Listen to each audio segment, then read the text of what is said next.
On aborde donc cette semaine une paracha, un texte donc qui pour beaucoup ressemble à celui qu'on a vu la semaine dernière, puisque nous sommes encore en train de développer tout ce qui a trait à la fameuse histoire du Mishkan, du sanctuaire qui était dans le désert. Donc la semaine dernière, on avait vu un petit peu quel était le sens de ce que représente ce sanctuaire qui va préfigurer l'univers donc du Beth Amikdash, l'univers du temple de Jérusalem. Et là maintenant, on va continuer encore à développer les différents éléments qui sont à l'intérieur. Alors, on s'était arrêté la semaine dernière sur 2 points. On avait tout d'abord remarqué que lorsque Dieu a donné à Moïse l'ordre de construire le Mishkan, le sanctuaire, il va lui parler en premier lieu de l'obligation de mettre un certain nombre d'ustensiles à l'intérieur et que donc le périmètre ne sera défini que dans un second temps. Et déjà là, on avait vu l'idée suivante, c'est qu'au fond, le cadre importe peu, ce qui va être important, c'est savoir qu'est-ce qu'on met à l'intérieur de l'histoire.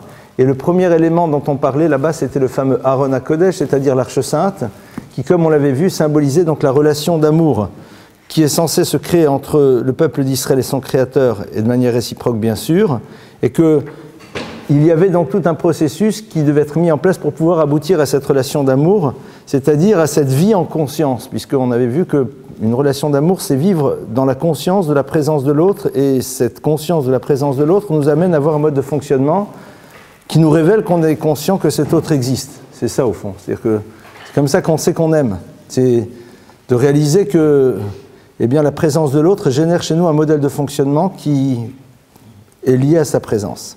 Ça, c'était donc le Aaron. Avec tout ce qui va autour du Aaron, on avait parlé de toute la problématique, de tout ce qui a trait à l'univers des sentiments, que les sentiments étaient les seules choses sur lesquelles il ne peut y avoir aucune forme d'impératif. On peut vous obliger à faire tout sauf avoir des sentiments. Vous pouvez dire que vous avez des sentiments si on vous oblige à le dire, mais il n'y a personne qui peut vous obliger à les ressentir. Et donc, on est ici véritablement dans une problématique d'intériorité. C'est-à-dire que le Mishkan, c'est le lieu dans lequel il y a un culte, donc le lieu dans lequel il y a une technique, il y a une gestuelle, il y a toutes sortes de choses. Mais au fond, l'élément essentiel du Mishkan, c'est quoi? C'est qu'est-ce qui va se passer à l'intérieur, qu'est-ce que ça va créer dans la relation, dans sa dimension d'intériorité. Et vous vous rappelez, je ne sais pas si je l'avais évoqué la semaine dernière ou pas, que lorsque le grand prêtre faisait le jour de Kippour ce qu'on appelle l'avoda, c'est-à-dire le service à l'intérieur du Saint des Saints, lieu dans lequel il y avait ce Aron HaKodesh, c'est-à-dire cette Arche Sainte, si à un moment ses pensées n'étaient pas en phase avec ses actions, c'est-à-dire même si à un moment il possédait parfaitement la technique du rituel, mais que ses pensées n'étaient pas parfaitement en adéquation avec ce qu'il était en train de faire, il mourait. On avait vu que comme le Aaron symbolise aussi l'univers de la relation d'amour entre le microcosme du couple et qui nous renvoie à l'univers du divin, si à un moment il y a une démarche, une gestuelle qui n'est pas en phase avec ce que l'on ressent profondément, eh bien il peut y avoir véritablement ici une histoire de mort, c'est-à-dire il n'y a pas d'aboutissement, il n'y a pas de futur. Il n'y a pas de futur possible. Ça, c'était donc le point premier. Le second point, avant, je le dis en introduction, c'est important pour qu'on ait une vue un peu d'ensemble. Le second point, on avait vu que pour rentrer dans le Beth Amikdash, et dans le Mishkan, il fallait d'abord passer par le processus du Kior. Le Kior, c'était quoi? C'était un bassin de cuivre dans lequel on se lavait les mains et les pieds, en tout cas les Kohanim, les prêtres se lavaient les mains et les pieds avant de pénétrer à l'intérieur. Et on avait vu que ce bassin en cuivre était fait avec du cuivre qui était le don des femmes qui avaient donné leur miroir qui était en cuivre, puisque les miroirs des femmes étaient en cuivre qui était poli, et elles l'avaient offert, et c'était avec ce cuivre qu'on avait fait ce fameux bassin à l'entrée qui était là pour se laver les mains. On a rapporté le fait que Dieu à un moment a dit, mais Moïse, pardonnez-moi, Moshe a dit, mais on va pas prendre des trucs pareils, quoi. C'est pas ça qu'on met, c'est pas ça qu'on utilise, et Dieu lui a dit, mais si au contraire, c'est ce que je préfère. Pourquoi? Parce qu'il lui a rappelé cet épisode dans lequel en Égypte les hommes étaient dans le désespoir absolu, ne voulaient plus avoir d'enfants, et les femmes se sont servies de leur miroir pour pouvoir reconstruire le regard qui lui-même va remettre en place le système qui allait aboutir à la réunion des couples et donc aux enfants qui arrivent. Et on avait vu qu'il y avait ici donc 2 éléments fondamentaux qui sont ceux justement qui nous permettent de pénétrer dans l'univers du Mishkan, c'est-à-dire l'univers dans lequel on crée une relation d'amour. Un, c'est que les femmes ne se sont pas préoccupées du regard qu'on aurait sur elles. Elles savaient très bien que leurs époux respectifs n'étaient pas capables d'entendre une parole bouleversante, une parole qui les remettait en cause. Et donc elles ne se sont pas dit, ben, on va avoir de nous une certaine image parce qu'on va utiliser les artifices de notre beauté pour faire en telle sorte que le couple se remette en place. Elles se sont dit, c'est pas notre problème. Ce que l'on pensera de nous dans l'histoire n'est pas l'élément essentiel. Ce qui nous importe, c'est de faire l'histoire. Et que justement, parce que c'était là et ça avait du sens, alors, c'est ce qui nous renvoie au fait que le passage du profane au sacré, c'est quand vous donnez du sens aux choses. Dès le moment où je donne du sens à une chose, à ce moment-là, je rentre dans l'univers du sacré. Dès le moment où je ne donne pas de sens, eh bien, je suis dans l'univers du profane. On peut profaner aussi le sacré, c'est-à-dire ne pas donner de sens à l'acte sacré qu'on est en train de faire, et donc à partir de cela, il est lui aussi quelque chose de totalement profane. C'est quoi profane? Profane, c'est la même racine que profanation, d'accord? La profanation, c'est quoi? C'est à un moment ne pas donner à une chose la possibilité d'accéder à ce qu'elle devait être. C'est-à-dire faire en telle sorte qu'elle ne soit pas le support de ce qu'elle devait nous amener à réaliser. Lorsque j'empêche une chose d'être le vecteur de ce qu'elle devait construire, alors je la profane. C'est-à-dire, je l'empêche d'exister dans ce qui était son objectif premier. Or, même l'univers du sacré n'est là que pour être vecteur, pour nous amener à quelque chose. Dès le moment où il se suffit à lui-même, il n'est plus vecteur, donc je l'ai profané. J'ai fait un acte, mais qui, au fond, ne m'amenait à rien. Donc, j'ai profané. Par contre, dès le moment où je fais un acte dans lequel je vois un vecteur pour m'amener à quelque chose d'autre, alors, à ce moment-là, je suis dans l'univers du sacré, et donc, nécessairement, je peux rentrer dans le Mishkan, je peux rentrer dans le sanctuaire. Une fois qu'on a vu un petit peu c'était quoi, quel est l'enjeu, le texte de la semaine donc, va nous dire Dieu dit, voilà Moïse, et toi, tu vas ordonner aux enfants d'Israël, ils vont prendre Elecha vers toi, Shemen Zaïdzar, Katit Lamaor, une huile d'olive extrêmement raffinée, concassée, c'est le meilleur terme, Lamaor pour l'éclairage, pour pouvoir faire monter une lumière perpétuelle. Et donc ici, on donne l'ordre de préparer quelque chose qui ne sera plus un instrument, qui ne sera plus un ustensile, mais un élément qui permettra à un ustensile de fonctionner. De quoi il s'agit? Il s'agit donc de la fameuse menorah. La menorah qui est au centre, la menorah qui est donc le chandelier à 7 branches sur lequel des flammes brûlent et bien sûr, il faut de l'huile d'olive pour cela. Il y a plusieurs choses à remarquer dans ce verset. Tout d'abord, Ve'ata tetzavé, et toi tu vas ordonner. C'est-à-dire, j'ai l'impression que c'est à Moïse de le dire. Et ce qui est curieux, c'est qu'au fond, généralement, Moïse n'est que le vecteur de la parole divine. Généralement, on dit « Vata tedaber » et toi, tu vas dire. Il est rare de voir dans le texte « et toi, tu vas ordonner ». Normalement, on devrait... Moshe n'est que le vecteur d'une parole, donc il dit, Dieu va lui dire « Daber el bnei Israël » parle aux enfants d'Israël, va à Martha, et tu leur diras, etc., etc. Et voici un certain nombre de lois. « Daber el bnei Israël, va à Martalem, va soulem tzitzit » parle aux enfants d'Israël, ils feront les fameux tzitzit. Daber el Aaron, parle à ton frère Aaron, voici les différentes lois qui le concernent à propos donc du culte. Or ici, on dit Vata tetzavé, et toi tu vas ordonner. Donc on a ici un terme qui est assez particulier. Pourquoi est-ce que Dieu ici dit tetzavé, tu vas leur ordonner? Il dit deuxièmement, Veikru elecha, ils prendront vers toi shemen zaïdzar, de l'huile d'olive zar, qui est raffinée. Katit la mort, et là on donne deux termes qui sont a priori superflus, qui va être concassé la mort pour l'éclairage. Ben oui, on se doute bien que si c'est pour allumer, c'est pour l'éclairage. Et surtout qu'il va le dire derrière, le halot ner tamid, pour pouvoir faire monter une lumière perpétuelle. Alors on ne va pas réussir sans doute à analyser tout le verset, parce que je veux me diriger aussi vers d'autres choses. On va juste essayer d'ouvrir sur 2-3 points. Tout d'abord, la notion du tzivouï, la notion de l'ordre. Essayons de nous rappeler qu'est-ce qui se passe dans le Mishkan, c'est-à-dire quelle est la finalité d'un lieu pareil. La finalité du lieu du Mishkan, c'est de construire une relation d'amour entre nous et le Créateur de l'univers, c'est-à-dire faire en telle sorte qu'il y ait un lien qui se crée. C'est quoi l'idée du lien?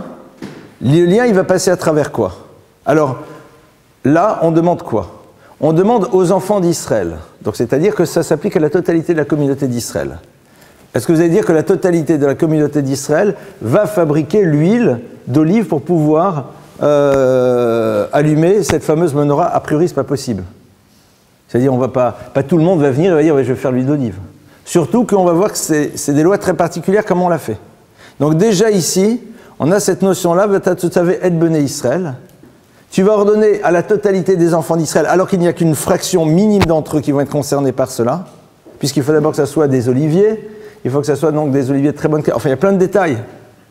Mais déjà, pour montrer que tout le monde doit se sentir dans une relation d'unité par rapport à ce que l'on va voir dans un instant. C'est-à-dire que la totalité du peuple d'Israël doit se sentir concernée et doit avoir ce désir que cette huile soit présente. C'est-à-dire que chacun, au fond, doit être capable de se dire « si j'en avais la possibilité, c'est ce que je ferais ». Maintenant, il se trouve que je ne suis pas paysan, il se trouve que je n'ai pas de champ d'olivier, et donc je ne suis pas spécialiste en pression d'huile, donc ce n'est pas moi qui le fera. Mais à la limite, on veut ici qu'il n'y ait pas cette notion de répartition des rôles qui risquerait à un moment de nous faire oublier c'est quoi la finalité commune. Parce que lorsqu'il y a répartition des rôles, au bout d'un moment, chacun se suffit de son rôle et oublie qu'au fond, on se retrouve dans un projet commun. Donc, Vatat Totsavet Ben Israël, c'est quoi ce projet? Il est justement dans le premier mot, Totsavet, dans la notion de « il faut que le peuple d'Israël voit là-dedans un ordre ». C'est quoi un ordre? Alors, le mot « ordre » en hébreu, tzivouï, vient de la racine tzavta. Tzavta, c'est quoi? C'est aller de concert. Quand on dit que Shnaim Olchim B'Tzavta, deux personnes vont ensemble, ils vont de concert. C'est-à-dire, c'est deux personnes donc qui sont dans un chemin ensemble. Et donc pour bien montrer que ce Mishkan, le moment où on va allumer la menorah, et on va voir pourquoi ça s'applique sur la menorah, ce qui va faire brûler la menorah, c'est quoi? C'est quelque chose qui est le fruit d'un désir commun au niveau du peuple d'Israël. Et ce désir commun, c'est quoi? C'est que chacun puisse, à un moment, se sentir dans une relation de proximité avec Akadosh Baruch Hu à l'image d'un ami qui est avec l'autre. C'est-à-dire, oui, c'est lui qui va faire telle et telle chose, mais via ce qu'il fait, je dois me sentir moi aussi dans la relation de proximité. Parce que quel est le danger? Le danger, c'est de se retrouver comme dans une sina, en train de se dire, voilà, il y a le monsieur qui chante devant, et puis moi j'écoute. C'est-à-dire, il y a les religieux, quoi. Il y a le religieux qui fait son travail, d'accord? Il y a le clergé, il y a un clergé. Puis il y a le tiers-état, enfin voilà, il y a le reste, quoi. Le clergé fait son travail et donc, d'une certaine manière, ils font leur boulot, donc ça va bien se passer pour nous. C'est pas du tout ça. Or ici, allumer la menorah, pour le matériau, pour la matière première, ça ne va être qu'une fraction infime des membres du peuple juif qui vont la faire. Donc, dire, voilà, ça c'est le clergé, c'est eux. Il va y avoir le Kohen, le prêtre, ils vont pas être 300 à l'allumer. Donc au fond, c'est quelque chose qui est extrêmement limité. Or le danger, c'est de se mettre dans un regard d'observateur par rapport à quelque chose qui est magnifique, qui va nous donner l'illusion d'une spiritualité parce que ça va générer des émotions et ça s'arrêtera là. Et c'est souvent ce qui se passe. C'est-à-dire qu'on va se retrouver au temple de Jérusalem, on va voir cette superbe menorah, on va voir tout ce qui se passe, c'est beau, c'est merveilleux, on est submergé d'émotions et donc ça éveille chez nous un sentiment spirituel. Mais c'est pas ça que Dieu veut. Il dit Vata Totsavet Bnei Israël Veikrou Elecha. C'est-à-dire, au moment où il allume, au moment où on amène l'huile, c'est moi qui le fais. C'est-à-dire, Dieu me l'a demandé à moi. Il se trouve que techniquement parlant, je ne peux pas le faire. Mais il me dit, mais au moment où l'autre le fait, dans la mesure où toi, tu as ce désir de le faire aussi, alors, on est dans une relation de proximité, toi et moi. Ça, c'est cette notion de Totsavet, de Tzivouï. C'est-à-dire, de faire en telle sorte que même si à un moment, nous-mêmes, nous ne pouvons pas techniquement accomplir un acte, malgré tout que nous voyons dans cet acte quelque chose dans lequel nous nous retrouvons nous aussi. Parce que vous savez que le danger du religieux qui est généré par les émotions est dramatique. C'est que, qu'est-ce que vous faites le jour où il n'y a plus d'émotions? Qu'est-ce que vous faites le jour où, en effet, eh bien, les ressentis ne sont plus présents au rendez-vous? Qu'est-ce que vous faites le jour où, de par la force de l'habitude, ça n'éveille strictement plus rien? Et je vous donne un exemple très simple. Il vous arrivait toutes et tous d'aller en Israël au Kotel Amaravi, au mur de lamentation, au mur de l'Ouest, au mur occidental, hein, c'est ça son vrai nom. Alors, on dit que certaines femmes ont pris l'habitude d'aller au Kotel Amaravi avant de se marier. Alors, on demande pourquoi, parce qu'elles veulent s'habituer parfois à parler à des murs. Mais bon, donc on va au mur occidental, d'accord? On est là. Vous vous rappelez, la première fois on y va, les premières fois on y arrive. On est vraiment dans une émotion, enfin on est là vraiment, on est au Kotel, quoi, on envoie tout le monde aujourd'hui des WhatsApp, des machins, j'y suis, je prie, voilà, c'est d'accord. Mais si vous habitez à Jérusalem, vous allez réaliser que ça fait peut-être 6 mois que j'y étais pas. Et la prochaine fois que vous allez à Eilat, vous allez dire, bon, je vais quand même pas faire un détour par Jérusalem, on n'a pas le temps. Et puis la prochaine fois qu'on y va, on se dit, bon alors, dans un quart d'heure, on se retrouve, et puis on est là, et on arrive, et on prend des photos, et c'est sympa, et c'est de l'ambiance, c'est du tourisme. Elle est où, ton émotion? Alors bien sûr, si vous montrez le film de la délivrance du Kotel, tout le monde est là, des petites larmes d'émotion, le chauffard qui sonne, les soldats émerveillés vivent. Ça veut dire que l'essentiel n'a pas été construit. C'est-à-dire que tu dois être capable, au moment où tu t'y trouves, de ressentir exactement la même chose que la première fois. Or, si c'est juste par l'émotion et la magie du lieu, la magie d'un lieu, au bout d'un moment, elle s'efface. Elle disparaît et tu ne la ressens plus. Donc tu es obligé de faire un autre travail. Vata tout savet bené Israël, c'est-à-dire savoir que j'ai envie d'être dans cette relation de proximité et que quand l'autre agit, c'est moi qui agis. Je me sens concerné par son mouvement. Je ne suis pas juste spectateur, je suis acteur de l'histoire, même si techniquement je ne peux pas l'être. Veikru elecha shemen zayit zach. Ils vont prendre donc vers toi cette huile d'olive zach extrêmement limpide, katit la mort qui a été concassée pour l'éclairage. Cette idée de concasser pour l'éclairage s'exprime l'idée du raffinement total et absolu, de quelque chose qui est le plus... Parce que si on réfléchit, demain je vous montre 2 huiles d'olive. Elles éclaireront de la même manière. La première, c'est première pression à fois, la seconde, c'est seconde pression à fois. A priori, la différence est ultra minime et quasiment imperceptible. Alors là, le texte nous dit, attention, tu prends la première goutte des olives qui sont les plus juteuses, qui sont les plus mûres, et celle-là tu prends, et puis après, seulement le reste, tu peux l'utiliser pour d'autres choses. Alors pourquoi? Ben, aussi pour le temple, mais pas pour l'éclairage. Aussi pour le temple, mais pas pour l'éclairage. Pourquoi? Si tu considères qu'en effet, il faut l'excellence de l'excellence, alors ça doit être pour tout le reste. Parce que dans le temple de Jérusalem, à un moment, on amenait des offrandes dans lesquelles il y avait de la farine avec de l'huile. On dit pour ça, tu peux. Mais la mort, pour l'éclairage, tu ne peux pas. Mais pourtant, au contraire, l'éclairage, c'est quelque chose qui va faire disparaître cette huile. Si déjà tu me demandes d'avoir le top de l'huile, autant que ça soit dans des choses qui sont du domaine de la consommation pour éventuellement percevoir la différence. Mais là, la différence, elle est invisible, elle est impalpable. Disent nos maîtres, c'est une idée qui est extrêmement connue, on est ici face à quelque chose qui symbolise eh bien, ce qui éclaire le peuple d'Israël dans l'histoire, c'est-à-dire la Torah et son savoir. Et le texte nous dit que, Katit, la première chose qu'il faut que tu saches, c'est que tu ne peux produire véritablement quelque chose qui va se pérenniser dans l'histoire que dans la mesure où cette chose a été soumise sous une certaine forme de pression. S'il n'y a pas eu de pression, si ça n'a pas été écrasé, si ça n'a pas été compliqué, il ne se passe rien. Le Talmud nous dit, Yagati ou Matsati, le Yagati ou Matsati al Tamin. Quelqu'un qui dit, j'ai pas fait vraiment d'efforts, mais j'ai trouvé, dans le domaine de l'étude, ne le crois pas, il n'a rien trouvé. Lo Yagati ou Matsati. J'ai pas fait d'efforts, j'ai trouvé, tu le crois pas. Yagati ou le Matsati. J'ai fait des efforts, j'ai rien trouvé, ne le crois pas. Yagati ou Matsati lo Tamin. Si par contre il dit, je me suis battu, j'ai fait des efforts, j'ai transpiré, et j'ai eu un savoir, la crois-le. Par contre, le texte nous dit, dans le domaine justement du reste, c'est-à-dire de la consommation, donc de l'économie, lo Yagati ou Matsati Tamin. Si quelqu'un te dit, moi au fond, j'ai jamais fait d'efforts, et ça a marché, crois-le. Pourquoi? Parce que c'est quelque chose qui ne lui appartient pas, il n'est juste que celui qui va recevoir ce que Dieu a décidé de lui donner. Il y a quelque chose qui va m'appartenir pleinement, c'est mon savoir. Mon savoir, c'est quelque chose que je ne peux acquérir que dans la mesure où il y a 2 conditions minimales. La première, c'est d'être obligé de fournir l'effort maximal.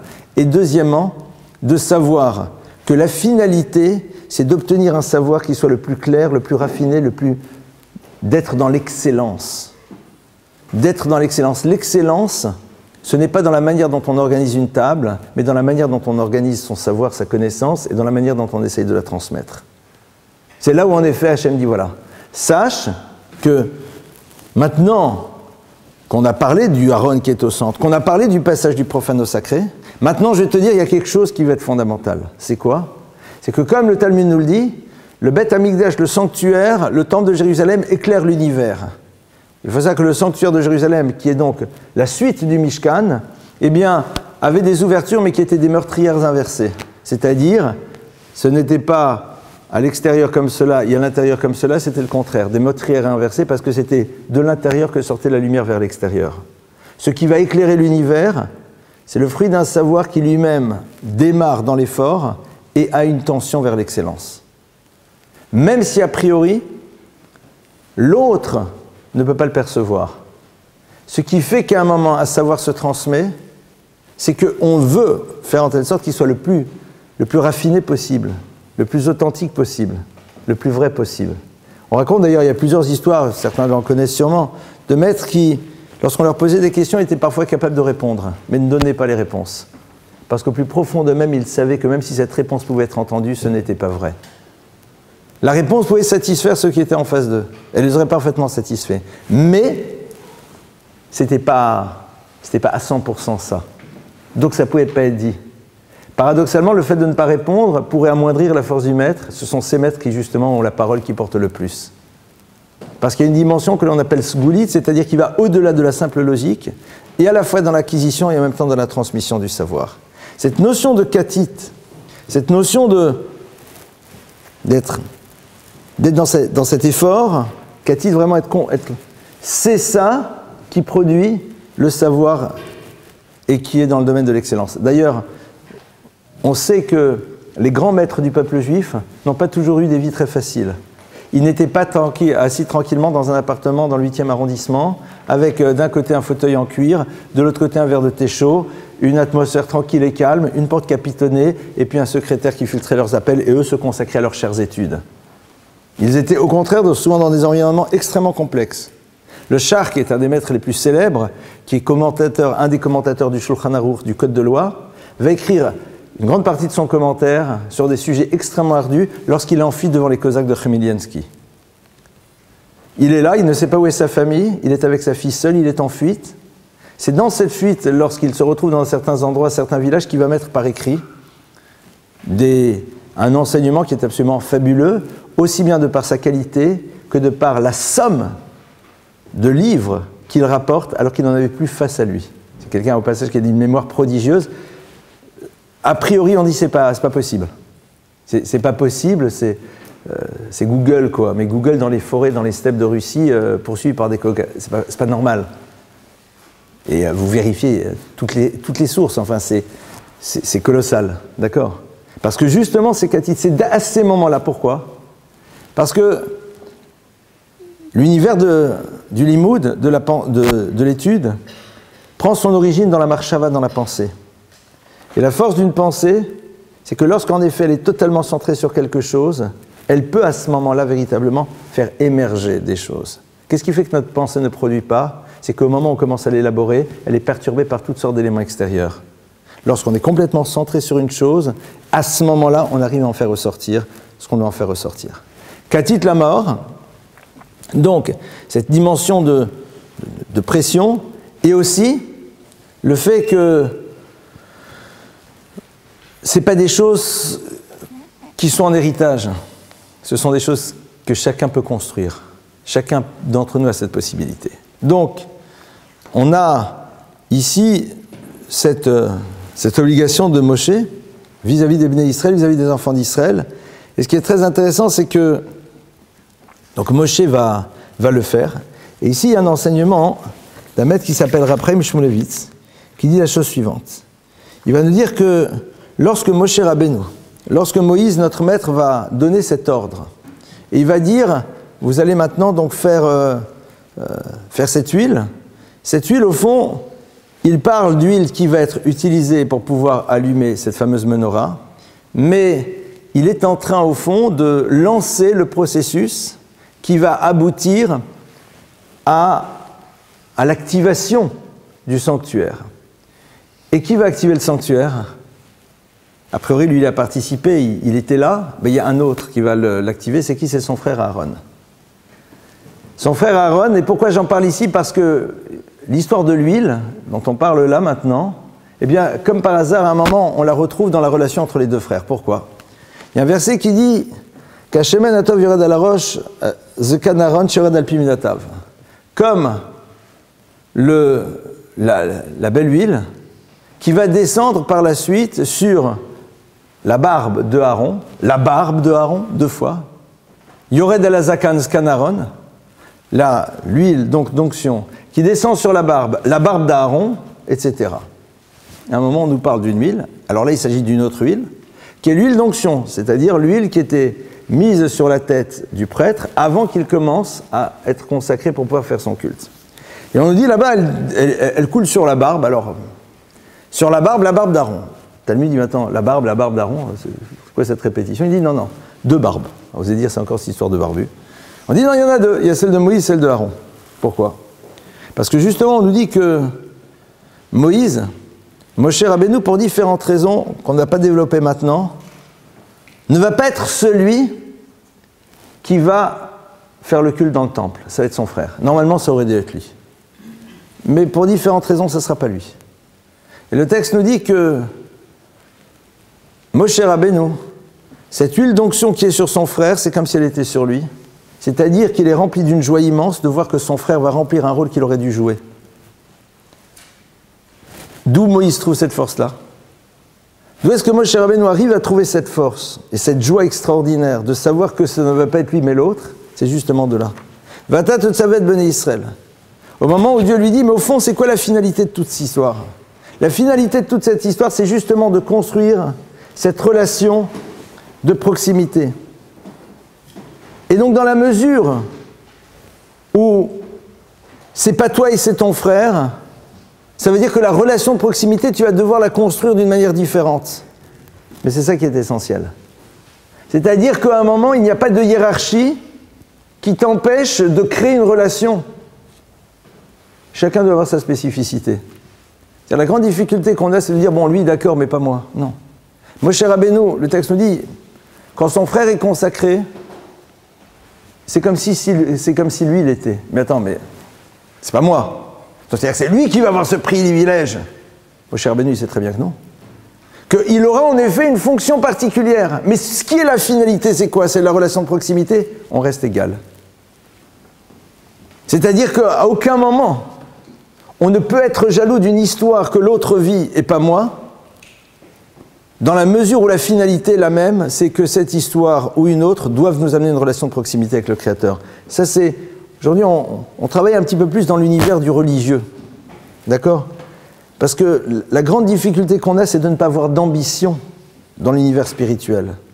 On n'a aucune forme d'ambition. On n'est pas dans ce désir. Si on n'a pas de désir, alors on ne pourra pas accéder à grand-chose. Et le texte dit, voilà, ce désir-là, il doit être présent chez tout à chacun. Voici quels sont les éléments qui pourraient bloquer la personne et lui dire, mais de toute façon, c'est pas mon job, j'y arriverai pas, c'est pas moi, c'est l'autre, tu vois bien, c'est lui le grand prêtre, c'est lui ceci, c'est lui le rabbin. Donc c'est chez lui que ça se joue, pas chez moi. On regarde avec admiration le saint, le machin. Mon cher Rabbeinu dit, mais non. Il se trouve que c'est lui pour différentes raisons. Mais au moment où on l'a fait chez lui, c'est comme si on l'a fait chez moi. Pourquoi? Parce que moi aussi, je vais pouvoir atteindre la même chose. Avec un poste différent, avec une fonction différente, avec une place différente. Mais la finalité de l'histoire, je la créerai de la même manière. C'est quoi? C'est la création du lien. Pourquoi j'insiste beaucoup sur cette notion de création d'un lien? Pourquoi c'est si important? C'est que, à un moment, le prophète nous dit que la totalité du rituel du temple dégoûte Dieu. C'est ce qui est fort. Dieu dit, moi, j'en ai assez de vos... qu'est-ce que vous m'amenez de toutes ces offrandes, tous ces sacrifices, qu'est-ce que vous faites de toutes ces fêtes? Ça ne m'intéresse pas. Ça ne m'intéresse pas du tout, je m'en moque. Pourquoi? Parce qu'au fond, tout ça, ce n'est plus que l'expression d'une dimension extérieure, mais votre cœur n'y est pas. Donc, à un moment, il dit, mais si c'est ça, ça ne m'intéresse pas. On ne peut pas s'étonner de ne pas avoir un retour dans une relation amoureuse si quelque part on a oublié que ce qu'on devait faire, c'est justement pour la construire. C'est-à-dire que c'est un moment où Dieu dit, mais vous êtes dans l'illusion d'une relation parce que vous êtes dans une gestuelle. Mais Dieu qui sait très bien ce qui se passe à l'intérieur de l'homme, voit que derrière cette gestuelle, il n'y a rien. Qu'on est spectateur de l'histoire. Vous savez, dans la vie, parfois, on est spectateur de sa propre histoire. On se voit agir, on est persuadé que ce que l'on fait, ça veut dire. Et souvent, on va dire à l'autre, mais regarde ce que je fais, donc ça veut dire. Le jour où on se sent, le jour où on commence à le dire, ça veut dire que on vient de dire que justement, il n'y a rien. Si tu as besoin de dire, regarde ce qui se passe, donc ça veut dire, ben, ça veut dire que justement, il n'y a pas. Parce que s'il y avait, tu n'aurais pas besoin de le dire. Et c'est vrai que c'est vers cela que le texte, dès le début, nous engage. C'est-à-dire que dès le début, le texte dit attention. Sinon, après, puisque la finalité du lieu, c'est quoi? C'est de la création de la relation. Puisque la relation n'existe plus, ce lieu n'a plus sa raison d'être. Et au passage, c'est ce qu'on dit. Le Talmud nous dit que lorsque Titus vient et veut détruire Jérusalem, et il commence à détruire le temple et tout, alors il est là, ouais, je suis fort, tac, il fait tout exploser. Dieu dit, mais attends, tu te moques du monde. Kemar tachun tachanta. Il dit, tu n'as fait que moudre une farine qui était moulue. Il dit le temple, il a déjà implosé, il n'a plus de structure spirituelle. Donc il n'est ici qu'à travers des éléments matériels. Puisque la structure spirituelle n'est plus présente, eh bien il suffit d'une chic note pour pouvoir tout exploser. Ça ne tiendra pas. Pourquoi? Parce que l'élément qui était la justification n'est plus présent. Donc il n'y a pas de raison d'être. Donc il n'y a aucune raison d'être. Et ça c'est intéressant parce que c'est fondamental aussi dans l'univers des relations. Je ne pensais pas vous faire ce lien, mais l'idée me vient. Au moment où je suis en train de vous parler, c'est que c'est la même chose. Parfois, en effet, l'ossature spirituelle d'une relation n'est plus là. Il suffit d'un rien pour que tout s'écroule. Pourquoi? Parce que justement, ce n'est sous-tendu par rien. Mais pourtant, tout est là. C'est-à-dire que le temple qui est détruit, mais qui au fond ne tient déjà plus, c'est un temple dans lequel on continue jusqu'à la dernière minute à se faire des sourires. Jusqu'à la dernière minute, on fait tout ce qu'il faut. Tout est fait. Mais il n'y a plus rien. Pourquoi? Parce que le vata tsavé, parce que le tsivouille, la notion du tsavta, n'existe pas. Parce que là, c'est plus Béné Israël, c'est les Lévim, c'est les Kohanim, c'est eux, c'est pas moi, c'est... Voilà. Ça, c'est donc l'élément sur lequel on peut essayer de réfléchir. Maintenant, autre élément, le texte nous dit le halot ner tamid. Quel est l'objectif? C'est le halot ner tamid. C'est pour pouvoir faire allumer donc cette lumière perpétuelle. Et là, c'est curieux parce que ici, dans ce texte, on va utiliser donc d'un mot pour nous parler d'un allumage qui n'est pas le mot allumage. Normalement, pour l'allumage, on devrait dire le hadlik. Hadlaka, c'est le terme adéquat pour parler d'allumage. Or, de manière assez surprenante, ici, on parle donc d'une huile d'olive qui est là pour pouvoir allumer cette lumière perpétuelle, mais on n'utilise pas le mot allumage. De la même manière, lorsque, plus tard dans le livre de Bamidbar, on va reparler de la menorah, du fameux candélabre, on va dire Behalotret anerot, on va utiliser le même terme, de le ha'alot, c'est-à-dire de faire monter les lumières, et non pas de nouveau de hadlaka. Je ne sais pas si vous vous rappelez, mais je pense que l'année dernière, dans le cours sur Balotra, j'ai dû sûrement le souligner. Rashi ici nous dit la chose suivante. Rashi s'arrête bien sûr sur le terme. Il dit pourquoi il y a marqué le halot, pourquoi est-ce qu'il n'y a pas marqué pour allumer. Et il nous dit ça, Madlik hachete shalevet olam elea. Alors là, il rapporte un texte du Talmud qui nous donne a priori un élément technique sur l'allumage dont on ne voit pas l'intérêt. Il dit non, sache que quand ils vont allumer, c'est-à-dire que lorsque on va maintenant commencer à faire l'allumage de ces nérotes, donc on va commencer à éclairer le monde, eh bien, Malik Hachete Shalevet Olam Elea, il faut qu'il allume et qu'il attende avec, je ne sais pas avec quoi ils allumaient, une allumette, enfin quelque chose. Il doit attendre, c'est-à-dire il doit rester à proximité de la mèche jusqu'à ce que la mèche monte par elle-même. Toutes celles, et tous ceux d'ailleurs, qui ont un jour allumé des bougies, et a fortiori des mèches plongées dans l'huile, savent très bien qu'il y a deux parts, ça se passe en deux temps. Il y a en effet le moment dans lequel ça commence à prendre, et puis le moment dans lequel il y a une dimension, on sent bien que ça y est, la combustion commence à se mettre en place, le comburant est là, et puis ça se développe, d'accord? Bon. Maintenant, on sait très bien que si on commence à allumer, si c'est gorgé d'huile, ben ça va prendre. On n'est pas obligé de rester à côté, et vous le savez parfaitement. Vous allumez un tout petit peu, vous laissez, on le voit quand on allume les bougies Traduca, ça commence la mèche commence à brûler un petit peu, puis d'un seul coup, pouf, ça y est, ça se développe. Alors là, le texte dit non, le halot, c'est pour t'apprendre la Torah, donc tu as utilisé un mot spécial, ce qui est fou. La Torah a utilisé un mot qui est le mot pour faire grandir, pour te dire attention, sache que quand tu allumes, il faut que la flamme qui allume reste à proximité de cette flamme qui va monter.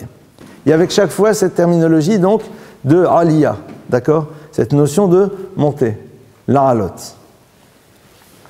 Alors, qu'est-ce qui se joue au fond là-dedans? Pourquoi est-ce qu'il faut qu'il y ait cette aliyah par rapport à cette lumière? On a vu que ces lumières-là donc, vont symboliser un élément fondamental qui est celui du savoir, celui de la connaissance, qui est le fruit donc d'un travail totalement personnel et qui doit être dans l'excellence et dans le raffinement. D'accord? Très bien. Maintenant, on nous rajoute un autre élément, le halot ner tamid. La fonction de ces flammes, c'est d'allumer. La fonction de ces flammes, pardonnez-moi, c'est d'éclairer. Éclairer, c'est-à-dire, à un moment, rayonner pour d'autres. Parce que dès le moment où j'éclaire, eh bien, c'est d'autres qui sont concernés. C'est-à-dire qu'on est dans un geste dans lequel d'autres vont maintenant pouvoir profiter de cette chose. Eh bien, pour pouvoir amener d'autres à profiter, il faut rester dans une relation de proximité pour être sûr que les choses vont se faire. C'est, j'ai l'impression, un petit clin d'œil sur l'univers de la pédagogie de la transmission. C'est-à-dire nous dire qu'au fond, quand on veut que quelqu'un puisse à un moment transmettre, il ne faut pas le lâcher trop tôt, quoi. C'est-à-dire qu'il ne faut pas s'imaginer que l'autre devient indépendant trop tôt. Dans l'univers du savoir, tu dois être sûr que l'autre maintenant arrive tout seul à tirer de ce qui est donc cette huile, ce qui est nécessaire pour pouvoir continuer à grandir. Donc il y a une double dimension. Il y a à la fois cette idée que le savoir est là pour me faire grandir. Un savoir qui ne fait pas grandir l'être n'est pas le savoir que la Torah nous demande d'avoir. Ce n'est pas celui-là qui nous intéresse. Il y a quelque chose qui est du domaine de l'Aliyah, quelque chose qui est du domaine de la grandeur, c'est-à-dire de la transformation de l'être. Comme je l'ai dit souvent dans les cours, c'est-à-dire c'est la dimension bouleversante de la connaissance. Une connaissance qui à un moment m'amène à grandir, c'est-à-dire m'amène à poser un autre regard sur les choses. Ça c'est déjà l'élément qui va être important. Mais pour pouvoir faire en telle sorte que celle-ci puisse remplir cette fonction et qu'en même temps, dans un second temps, elle puisse opérer vers d'autres, il faut que celui qui a la responsabilité de la transmission reste dans une relation de proximité avec celui à qui il est en train de donner les éléments de ce savoir. Une grande difficulté, c'est que souvent, on n'est pas très pour la proximité avec des maîtres. On préfère entendre un enseignement et puis après on s'en va. Un maître, c'est une référence, d'accord? Parce que tout simplement, parfois pas l'intérêt. C'est le désir de l'indépendance. Le désir de l'indépendance de celui qui accède au savoir. Celui qui est allumé, au bout d'un moment, se retire. Il n'a plus besoin d'y être. Mais le problème, c'est le moment où j'ai l'impression que ça y est, j'arrive moi-même. À ce moment-là, j'ai besoin encore que l'autre soit là. C'est-à-dire que je ne peux pas, je ne dois pas me séparer trop rapidement de la source qui m'a permis à un moment moi-même de construire mon autonomie. Et c'est intéressant de voir que cette relation de proximité, elle doit se situer par rapport à l'acquisition au savoir. Sur le reste, on est indépendant très vite.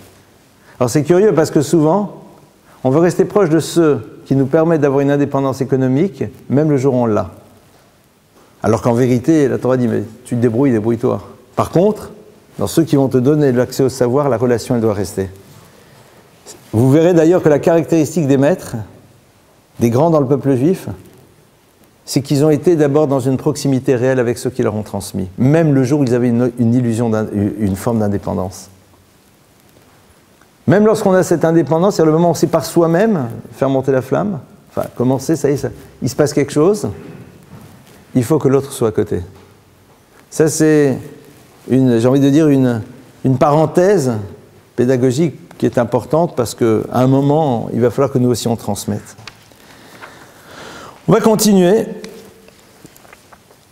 Et puis, on va voir après quelque chose. On va nous parler maintenant des... Ah d'accord, on a du temps encore. On va maintenant accéder à autre chose. On va accéder donc à une seconde phase, qui est maintenant de s'occuper de ceux qui vont faire fonctionner le sanctuaire. Et de qui il s'agit? Il s'agit donc des kohanim, des prêtres. Et le texte nous dit, attention, ils devront devoir, posséder un certain nombre d'habits, et on va nous donner un descriptif extrêmement précis des vêtements qui vont être les leurs. Alors, ce qui est curieux ici, c'est que le texte nous dit, Vasi tabik des kodesh le Aaron achira, tu feras des habits saints pour Aaron ton frère, le chavod ou le tifaret qui seront là pour le kavod, c'est-à-dire pour l'honorer, le tifaret est pour sa splendeur. Pourquoi est-ce que la Torah va s'arrêter donc sur des détails extrêmement précis dans les habits, sur leur couleur, sur leur forme, sur plein de choses? Et on va voir que chacun des habits est là et opère a un impact spirituel, c'est-à-dire remplit une fonction et a un effet au niveau des mondes spirituels. Mais ce qui est curieux, c'est justement les deux mots qui sont côte à côte et qui nous disent, voilà, maintenant il va falloir que ceux qui sont là, et qui donc sont, comme on l'a vu, les personnes qui vont faire le culte, mais qui nous renvoient à la nécessité que nous aussi nous créons la relation, c'est-à-dire qu'ils ne sont pas exclusivement eux dans cette relation, eux il faut leur faire Big Day Kodesh. Ils ont besoin des habits saints, d'accord? Alors, Big Day, ils ont besoin d'habits. C'est quoi cette sainteté de l'habit? Ils ont besoin d'habits. Le mot Beged, on l'a déjà vu ensemble dans la paracha de Bereshit, qui veut dire l'habit, vient de la racine bagad, qui veut dire trahison. D'accord? Et on avait vu qu'en effet, pourquoi l'habit c'est la trahison? Parce que l'habit se dit beged, beged c'est 3 lettres, bet, gimel et dalet. Alors ceux qui connaissent l'alphabet hébraïque savent que la lettre bet, gimel et dalet sont la lettre 2, 3 et 4 de l'alphabet hébraïque. Alors que la première lettre qui est le aleph, elle n'est pas là. Et en effet, le premier habit de l'histoire, c'est le habit de Adam et de Ève, qui donc ont trahi. C'est-à-dire qu'ils n'ont pas voulu se rappeler du concept du aleph. C'est quoi le aleph? Le aleph, c'est la lettre dont on n'a pas besoin, mais qui existe.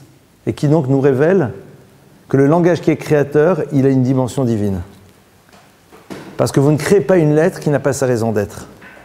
Vous voyez, même dans d'autres lieux, un jour on travaillera plus sur les lettres, c'est passionnant. Regardez, en français, vous savez très bien que là où il y a par exemple un accent circonflexe, c'est qu'avant il y avait quoi? Un S, bravo. Ouf, il y en a qui savent, ça me rassure. D'accord? Mais même l'accent circonflexe un jour va disparaître, comme les E, à la fin les E muets, les H muets, au bout d'un moment, et c'est ce qu'on voit, au bout d'un moment, ils ne sont pas là. Pourquoi? Parce que la lettre Aleph, elle ne veut rien dire. C'est-à-dire, si je vous demande de dire Aleph, mais juste au niveau du son, vous faites quoi? Si vous dites A, c'est la lettre Aleph avec voyelle. La lettre avec une voyelle. Si je vous demande de prononcer la lettre B, vous faites B. B. Gimel, G. D. V. Z. R. T. Y. Bon, je ne vais pas vous le faire, quoi, mais chacune, sans mettre de voyelle, il y a quelque chose qui s'exprime. Il y a les gutturales, il y a le labial, il y a toutes les. La lettre Aleph, c'est. Alors, d'après certains maîtres de la Kabbale, l'ouverture de la bouche qui provoque donc un changement au niveau de l'air qui est à l'intérieur du corps, c'est ça la lettre Aleph. Mais va l'entendre, mon frère. Cette lettre, au fond, elle symbolise quoi? Mais justement, un univers dans lequel le créateur du langage, qui est à l'origine de la création, te dit bien que tu n'es pas obligé de percevoir la dimension, la présence des choses pour qu'elles existent, quoi. Je reviendrai un jour là-dessus si vous le voulez, parce que ça serait un trop long développement. En tout cas, Beged, l'habit, c'est l'univers de la trahison. C'est l'univers de la création dans lequel on a retiré Dieu. C'est l'alphabet qui est donc la matrice qui permet de créer des mots, qui eux-mêmes sont créateurs d'énergie, qui sont à la suite créateurs de l'univers. C'est celui dans lequel tu as retiré la première lettre, la lettre primordiale, et qui donc nous renvoie à l'absence de Dieu. C'est paradoxal. C'est-à-dire qu'ils vont avoir ici des Big des Kodesh, des habits, qui leur rappellent, qui sont appelés Bgadim, d'accord? On aurait pu appeler ça Malbouche, il y a d'autres termes, on dit bien le mot Boged. Mais justement, c'est le lieu dans lequel il n'y a pas de trahison possible. C'est-à-dire que quand tu es dans l'univers dans lequel tu as créé une relation d'amour, une relation de proximité, que tous les éléments qui sont là pour ça, donc a priori, qu'est-ce que tu me balances? Quelque chose qui te renvoie à la trahison. Comment c'est possible? Et il y a le terme de Kodesh. Kodesh, c'est quoi? C'est la dimension du sacré.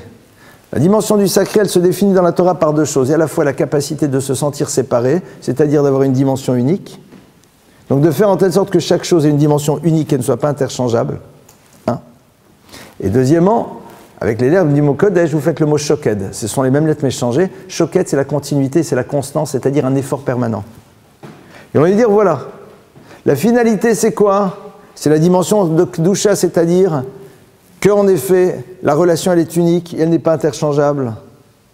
Et c'est quelque chose qui est dans la constance. D'accord? C'est ça la finalité. Maintenant, je te rappelle que tu vas voir des bgadim, c'est-à-dire que tu possèdes malgré tout la force de trahir. C'est-à-dire que ne t'imagine pas que parce que tu es dans cet univers-là, tu ne peux pas trahir. Tu peux aussi trahir. Tu peux aussi trahir. C'est-à-dire qu'à un moment, on nous rappelle à cette liberté incroyable de savoir nous affranchir d'un univers et de faire les choix que l'on désire.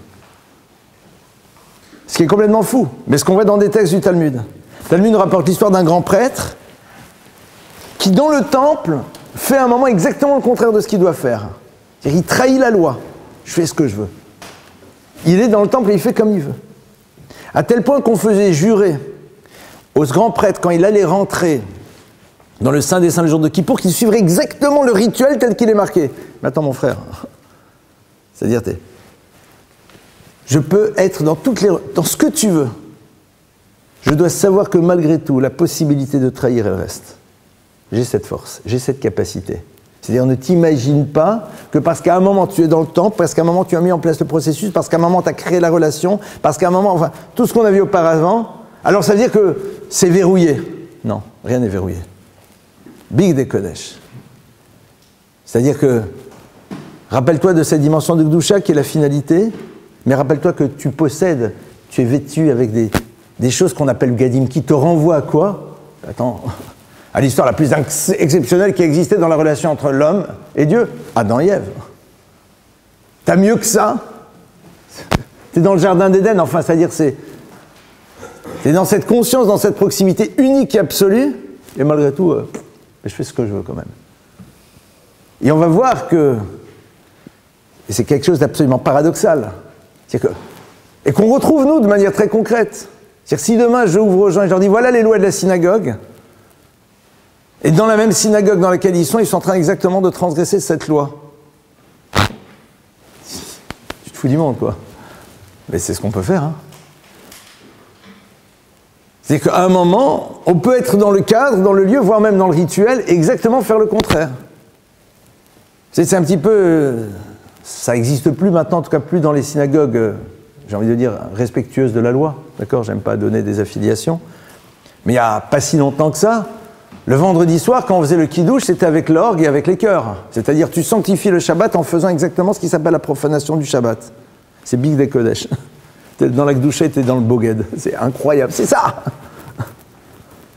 Voilà, c'est ça, Big de Kodesh.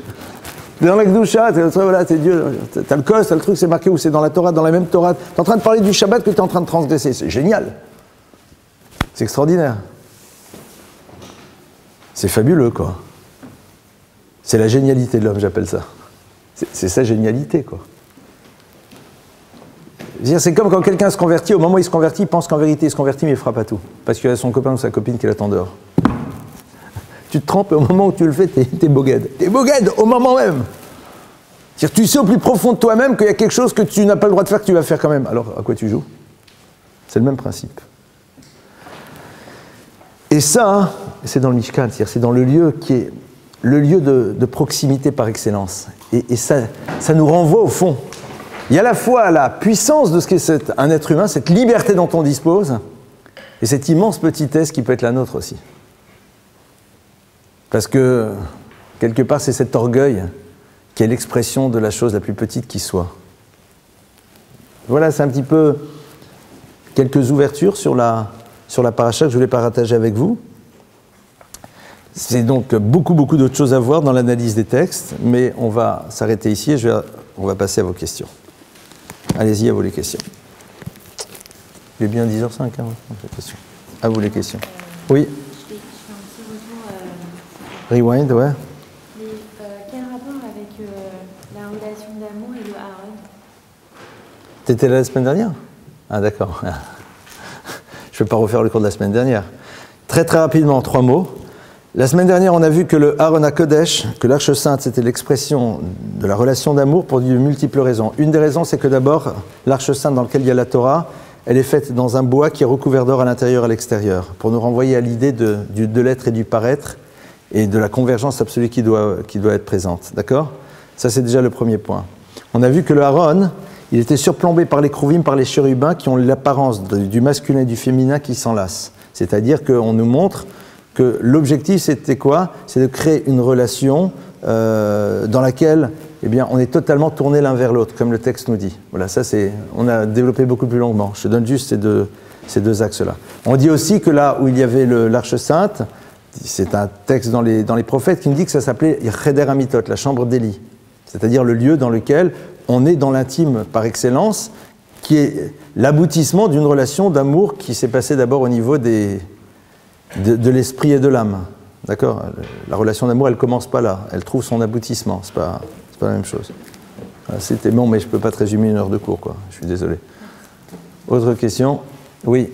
À un moment, vous avez dit que Hachem, il en a eu marre de voir tous ces rituels finalement se mettre en place, mais je ne comprends pas pourquoi ça fait entre la semaine dernière et cette semaine, on a vu 2 textes où on parle beaucoup du matériel.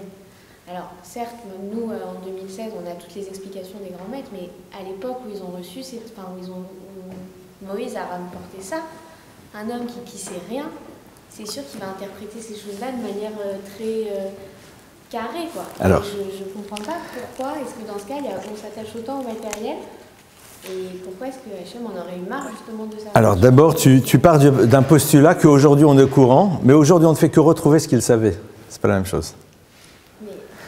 Rappelle-toi que la génération qui quitte l'Égypte s'appelle Dordéa, c'est-à-dire la génération de la connaissance par excellence.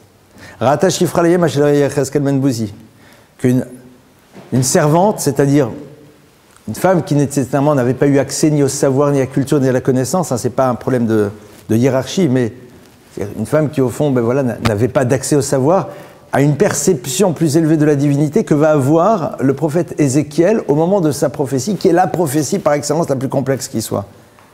Donc il y avait un savoir, il y avait une connaissance qui était immense. Mais justement, en face de ça, il y avait cet orgueil lié à justement cette capacité de savoir. Il y avait les deux. N'oublions pas que le problème majeur dans l'histoire du peuple juif, ça a été essentiellement une problématique de midot, c'est-à-dire de traits de caractère. La Gemara nous rapporte l'histoire, la Gemara nous dit il y avait une génération dans laquelle tout le monde connaissait la Torah. Ils partaient à la guerre, ils perdaient toutes les guerres. Il y avait une génération dans laquelle c'était très borderline. Mais il y avait une vraie unité, il y avait un vrai amour des uns des autres, ils partaient à la guerre, ils gagnaient. C'est-à-dire que la finalité, c'est dans l'univers des midot. L'univers des midot, c'est les traits de caractère. Et ça, on est dans le problème de celui qui, à un moment, dans l'orgueil, de penser que moi, je fais ce que je veux. Donc tu peux être dans une connaissance et à un moment dire, mais voilà, pour moi, je fais ça, et puis ça veut dire ça et pas autre chose, et puis je m'arrête là. Et à un moment, Dieu dit, mais attendez, mais la finalité des mitzvot, c'était de vous transformer au niveau de vous-même. Mais Dieu, à ce moment-là, parce que si tu regardes le texte, il dit, qu'est-ce que j'attends de vous? Enlevez les chaînes des opprimés. Écoutez les pauvres qui n'ont pas, soyez en rêve. C'est de tout ça dont il parle, c'est-à-dire toutes ces mitzvot, elles avaient la finalité, c'est de vous transformer en tant qu'individu. Et Dieu dit, mais si ça, vous n'avez pas voulu vous laisser transformer et vous êtes arrêté à l'acte, ça ne m'intéresse plus. C'est comme si demain, je suis désolé, mais je vais le dire de cette manière, demain tu es marié, tu fais un bon repas à ton mari. Et puis tu lui balances l'assiette sur la table et puis tu lui souris pas. Il dit, qu'est-ce que je m'en fiche? Garde-le ton pas. Quelque part, le repas, il est beau, tout est là. La personne, elle est à l'extérieur, mais en vérité, l'élément essentiel, il n'est pas présent. Et ça, c'est juste dans la relation entre toi et lui. Maintenant, par extension, la finalité des mitzvot, on l'a vu souvent, c'est de transformer, de le raffiner, de l'amener à avoir un modèle de fonctionnement autre dans l'univers des relations. Si ça n'aboutit pas à ça, je lui dis, mais alors, ça sert à rien. Ça sert à rien. Puisque la fonction essentielle, c'était de construire cette relation de proximité, comme on l'avait vu, et à la fois au Créateur et à la fois avec l'autre. C'est ce qu'on a vu la semaine dernière. Donc à un moment, on passe à côté de l'histoire. Des maîtres disent, j'ai entendu ça cette semaine, ce Shabbat, je ne me rappelle plus le nom de qui, c'est une phrase qui est dure à entendre, qui même si on n'est pas d'accord, on doit être capable de l'entendre. On a le droit de dire, non, je ne suis pas d'accord. Et on peut le dire. Mais c'est une phrase qui est entendable quand même. C'est-à-dire que ce n'est pas une phrase qu'on peut dire, ça n'a pas lieu d'être. Qui disent qu'au fond, les générations qui ont subi des moments très très lourds, et plus particulièrement ce qui s'est passé en Europe il y a quelques dizaines d'années, se sont entre autres caractérisées par un rapport à autrui catastrophique à l'intérieur du peuple juif.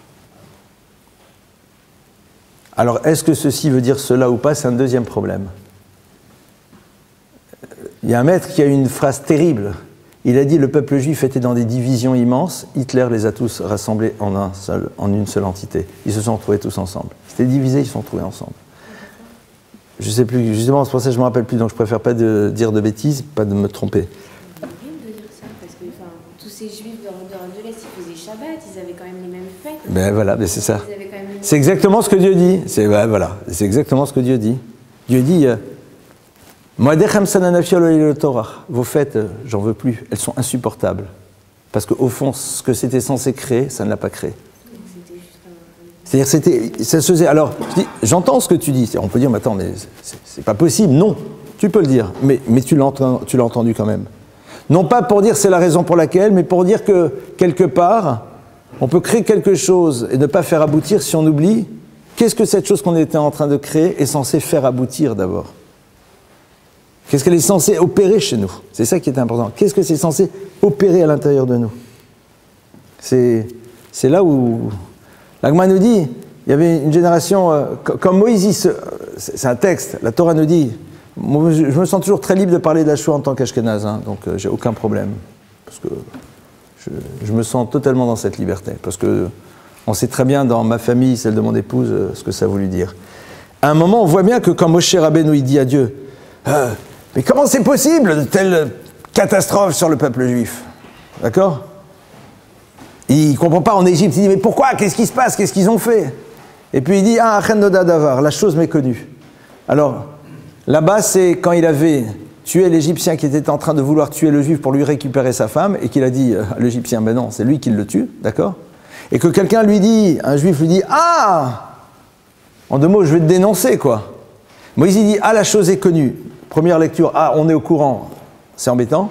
Deuxième chose, j'ai enfin compris. Nimtsabem delatorim, il y a chez eux des délateurs. Il y a des délateurs dans le peuple juif, ils souffrent, je comprends. C'est le degré d'exigence que l'on a vis-à-vis de nous. C'est ce qu'on appelle un degré d'exigence. C'est... L'Agma nous dit, elle rapporte un verset du roi Salomon, qui dit, la beauté n'est que vanité, n'est que mensonge, la grâce n'est que mensonge, la beauté n'est que vanité. Une femme qui est dans la crainte de Dieu, c'est elle qu'on doit louer. Alors il y a plusieurs lectures, bien sûr, je vais pas, ça peut dire que la beauté n'a pas sa raison d'être, mais Dieu, on n'est pas juste dans le paraître. Mais l'Agma nous dit, les deux premières choses s'appliquent à deux générations géniales, avec une connaissance et un savoir incroyable. Mais on dit, ça, c'est pas grand-chose. C'est quoi véritablement ce qui est au pinacle? C'est Dorosh el Rabbi Yehuda ben Hillel. C'était la génération d'un maître qui s'appelle Rabbi Yehuda ben Hillel, dont vous n'avez sûrement jamais entendu parler. Et le texte nous dit pourquoi chez Ayushi Shamitkasim Tadim Taratali Techad, où 6 personnes étaient capables de dormir sous une même couverture. C'est super, ils étaient petits, et donc. Il dit ça, voilà, ça c'est la génération. C'était une génération dans laquelle, ils étudiaient dans la pauvreté. Mais surtout, ils n'avaient qu'une couverture pour 6. Dites-moi, ça vous arrivait une fois d'avoir une couverture pour plusieurs? Comment est-ce qu'on fait pour que quand on est à plusieurs, tout le monde arrive à être couvert avec une seule couverture? C'est quand il y a une technique, il n'y en a pas deux. C'est quand chacun cherche à ce que l'autre soit couvert. Quand chacun veut que l'autre soit couvert, tout le monde est couvert. Quand chacun cherche à être couvert, personne n'est couvert. C'est-à-dire qu'à un moment, cette Torah, elle a réussi à créer ça. Au moment où je vois cette couverture et que j'ai froid, je pense que l'autre il a froid. Et ce que j'ai envie, c'est que l'autre lui aussi soit réchauffé. Mais l'autre, c'est la même chose. Et au passage, et je vais conclure là-dessus, l'Agmara nous dit que c'est une très belle histoire. Il nous dit que le lieu du temple, il a été construit, il a été choisi sur la base de quoi? Pourquoi c'est ça? On raconte une histoire, on dit que c'était un lieu dans lequel il y avait un champ sur lequel il y avait 2 frères. Et ces 2 frères-là, un était marié, l'autre ne l'était pas. Et le Talmud nous raconte une forme de dialogue que je vais réactualiser à ma manière, mais la base est claire, quoi. C'est qu'un frère, un jour, a récolté avec son frère, et puis ils ont séparé en de la récolte, ils sont associés, et puis celui qui n'a pas d'enfant est en train de réfléchir à son frère et se dit, mais bon, moi, je sais pas, c'est vrai que j'ai des besoins, mais pas énormes, quoi. Mon frère, femme, enfant, machin, l'essence, la voiture, enfin, tout ce qu'il faut. Il devrait en avoir plus. Mais bon, je vais faire ça un peu discrètement. Je vais aller prendre de mon tas, je vais le mettre sur le sien, au milieu de la nuit, comme ça, il ne réalisera pas demain, il va rentrer, il en aura plus, et ça sera mieux. Bon, il le fait. Dans la même nuit, le frère qui est marié se réveille, il dit, mon pauvre frère seul, moi, Baruch Hashem, heureux, famille, enfant, bon, un peu, à l'étroit avec quoi? Alors, c'est génial d'être à l'étroit parce qu'il y a du monde. Hein. Et donc, il dit, par contre, lui, toujours seul, et puis en plus, il faut payer le mariage, la bague, la vidéo, enfin, tout ce qu'il faut. Enfin, dans l'histoire du Talmud, c'est pas ce qui a marqué. Donc il dit, je vais lui donner plus. Et donc il va et lui donne. Comme c'est de nuit, chacun ne remarque pas, il y en a qui est venu plus tôt, un qui est venu plus tard. Alors, le lendemain matin, ils arrivent, et puis concrètement, les 2 tas sont toujours au même niveau, puisque chacun a redonné à l'autre ce qu'il a reçu. La Gemara nous dit que la seconde nuit, ils ont décidé chacun de refaire la même chose. Mais la seconde nuit, ils se sont rencontrés. 2 heures du matin, chacun amène sur le tas de l'autre. Alors vous imaginez la rencontre, salut, qu'est-ce que tu fais ici à 2 heures du matin? Je me promène. Et ta brouette, c'est pourquoi? Non, je me sentais un peu seul, j'avais besoin d'être accompagné. La Gemara nous dit que quand ils ont compris pourquoi chacun était là, ils se sont embrassés et Dieu a dit, c'est là on construit le temple. Et voilà, le temple il est là. C'est ici que ça doit être. C'est-à-dire que la finalité, c'est de construire une histoire pareille. D'accord? Bon, donc à partir de là, on sait quel est le travail à faire, quoi. Je vous remercie. Bezrat Hashem, à la semaine.